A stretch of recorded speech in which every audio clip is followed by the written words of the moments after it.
Hello and welcome. My name is Jim Dubois. Welcome to today's live stream. If you are new to the Million Dollar Washers Facebook group, hey, welcome aboard. So glad to have you here. We're so excited. The group is growing by over 100 window cleaners and pressure washers a month, and we're just delighted about that because we're here on one mission.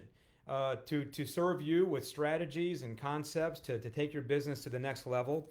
And that's what we do. These live streams are all about strategy, and in the group we talk shop, answer questions, and all that good stuff. So, I'm just like you. I'm a window cleaner, I'm a pressure washer, I'm in the business. My company's here in North Carolina. I've been at it for 2 decades. We're a multi-million dollar operation in storefronts, in residential, in large commercial, and we've built something here that we're pretty proud of, and we've been able to correlate that template, that success, and put it into what we call my coaching program, which is window washing wealth or pressure washing wealth if you lean more onto that skill set. And what that is a business coaching company that is only for us, window cleaners, pressure washers. And we focus on one thing. We focus on helping you take your company above $50,000, above $100,000 a month, while removing the position hats off of your head in that journey. So if your goals are that, you're at the right place at the right time. It doesn't matter if you're brand new to the business and you're just starting. If so, hey, welcome. Glad to have you as part of the industry. Maybe you're a smaller business and you're just looking for next level strategies to help you get there, wherever there is for you. And maybe you're a seasoned, larger company, right? And you're looking to, as one client says, finish the job. There's so much opportunity in the business of consumption. There's so much opportunity in the business of clean, because whatever's clean gets dirty, right? And then we come in and clean it. Rinse, repeat, rinse, repeat. So a lot of good stuff to this. So today we are going to be talking about customer retention strategies to fuel growth. Now, did you catch that? Customer retention, not employee retention. That's a whole different topic of discussion.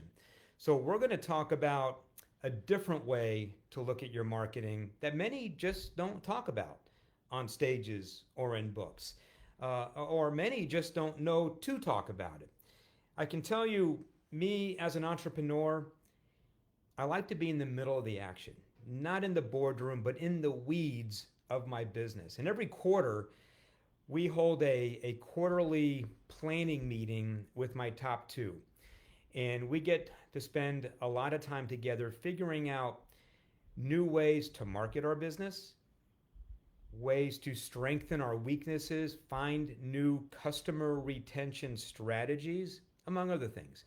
We'll spend, at least 8 hours, sometimes 10. We've even been together for the day for 12 hours, and we do this every quarter. And some of the things that we talk about in this is one would be annual targets and their evidence of success, right? How are we doing? Customer attrition and how to mitigate it. Lead generation, that's always on topic, but strategies and what's next, right? As the years go by, different marketing mediums come into play. We talk about roadblocks and challenges that we're facing today in my company. And we bring all of this forward into the coaching side, the window washing well side of things too, to help those people with those same things. We always run through an exercise where, how do I call it? Eliminate, delegate, and do more of exercise, right? And that kind of speaks for itself. So if you're here listening, you should pay special attention to the second one on that list I just gave you. Customer attrition plan and how to fix it. Many, they fail to include this in their business building model, and they generate very few customer retention strategies as a result. So what happens? Well, they struggle to build a solid customer base and are constantly doing what? Constantly on the hunt for new customers, right? So let's take a minute on this whole customer retention problem or roadblock, if you will. I can tell you years ago, I found out that growing a company, well, it's extremely difficult if you're constantly losing customers. And that can be residential customers, that can be storefront customers, that can be the large commercial customers that you have. So starting with a plan to minimize customer attrition allows the rest of your marketing to grow the business. This way, you aren't trying to make up for lost customers before adding new ones. So let's take a look and see what the numbers say. When I work with my clients in window washing wealth who aren't growing fast enough, and there's a lot of variables as to that why, but sometimes the why is due to an unknown or inaccurate attrition rate that literally just suffocates their growth. And unfortunately for them, knowing that number may be the most critical or even crucial step to increasing their business's growth. And the reason is because of two primary things. One is the longer a customer's been with you, the more money they spend with your business, right? Another one would be the longer someone is your customer, the more opportunities you have to get referrals. So let's break this down a little bit, and especially for those of you that like numbers, here's the math on this. Let's say you have 500 customers in your database. And let's say that your desired annual growth rate is 33%. That would mean the new customer goal annually would be to add 165 customers per year or 14 customers per month. So on the surface, well, these numbers seem totally achievable, right? But the problem is I left out one very important factor: monthly customer attrition or churn. So in this case, we're going to go with a 2.4% customer attrition or churn. That'd be about 12 customers per month. So if you are not factoring in attrition, when you finally look up at the year's end, well, you're going to find that you've only grown by 24 customers, or you really, after attrition purposes, added 2 customers per month. That's not even a 5% annual growth rate. So can you see and start to understand how destructive attrition can be to your growth? And this is why we discuss these things in my quarterly leadership meetings that we have, the marketing meeting agenda, if you will. Most have no clue what their attrition rate is, and even fewer have a plan to even fix it. So what are the steps to take? The first step is realizing that having a good service isn't enough. Look, we're all good window cleaners, we're all good pressure washers, but we also all have competitors. And most of those competitors, and think about this for you, most of them operate at a Holiday Inn level versus, say, a Ritz Carlton level. However, and unfortunately, some customers do decide to move to this Holiday Inn level of lower service. It happens. It's just POTB, part of the business. And we have to factor this into our attrition, right? So finding and utilizing better retention strategies is necessary if you want long-term growth. The next step is to build, this is so important, is to build a relationship. We find, in my world, we find the customers we interact with the most and built a friendly relationship with handle problems differently than customers we barely know. How many would agree with that, right? That's exactly how it works. We know all facets of life. Once we realized the relationship was key, our goal began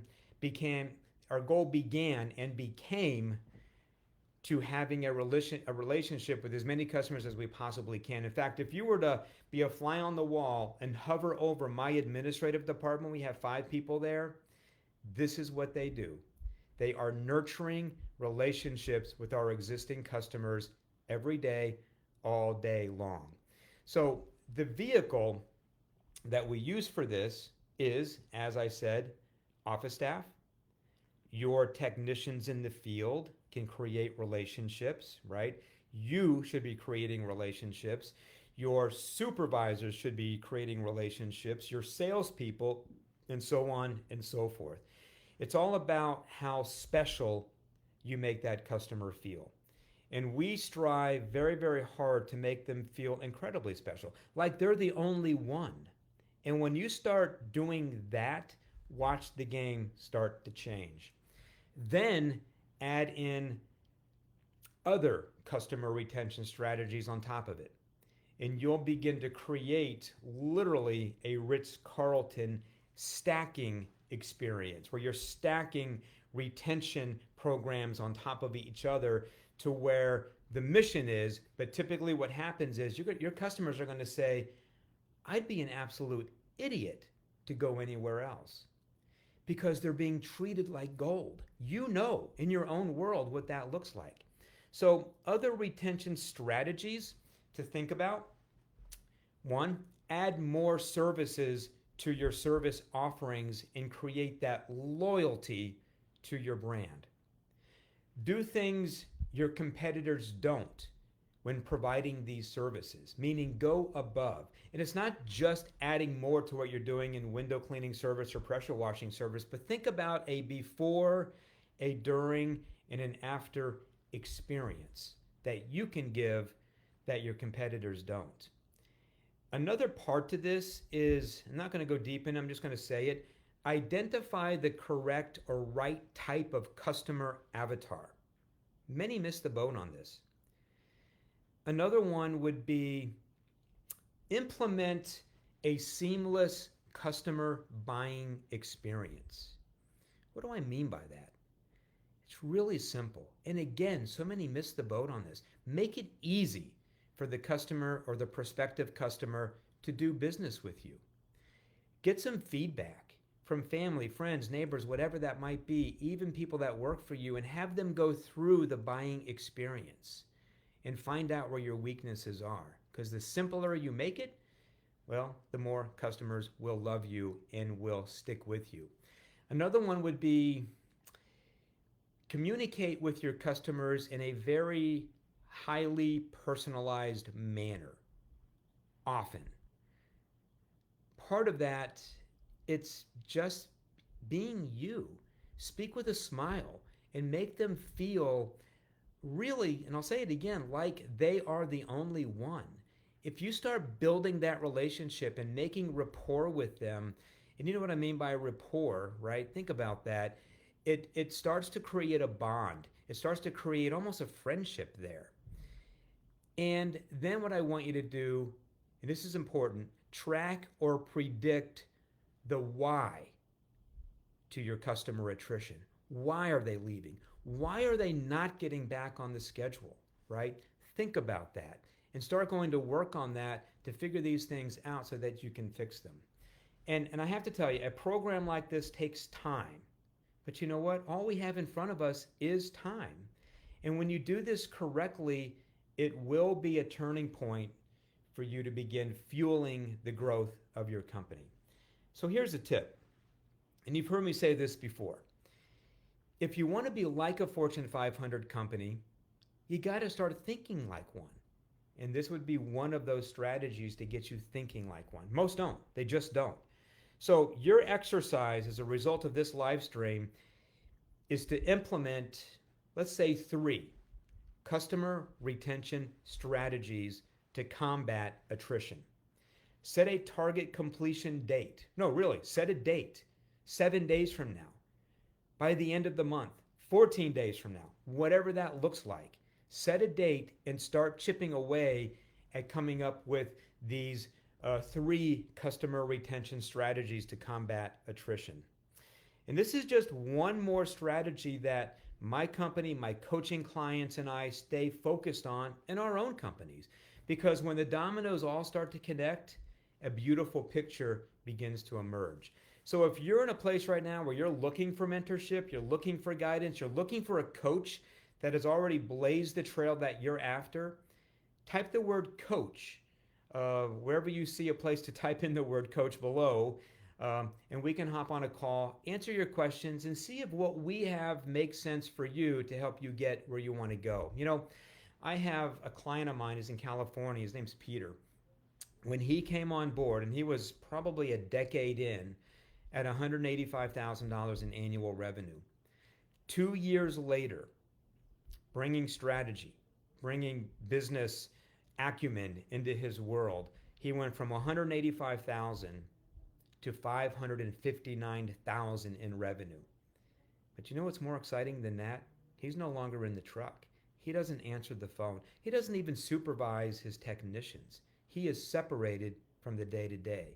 And that's what this window washing wealth is all about. So if you've got questions on this live stream, any other live stream, you have an interest in knowing more about what we do to coach clients beyond $50,000, $100,000 a month here at Window Washing Wealth, put the word coach somewhere on the screen here, and we'd be happy to reach out to you and see what we can do to help you out. I hope this has been helpful.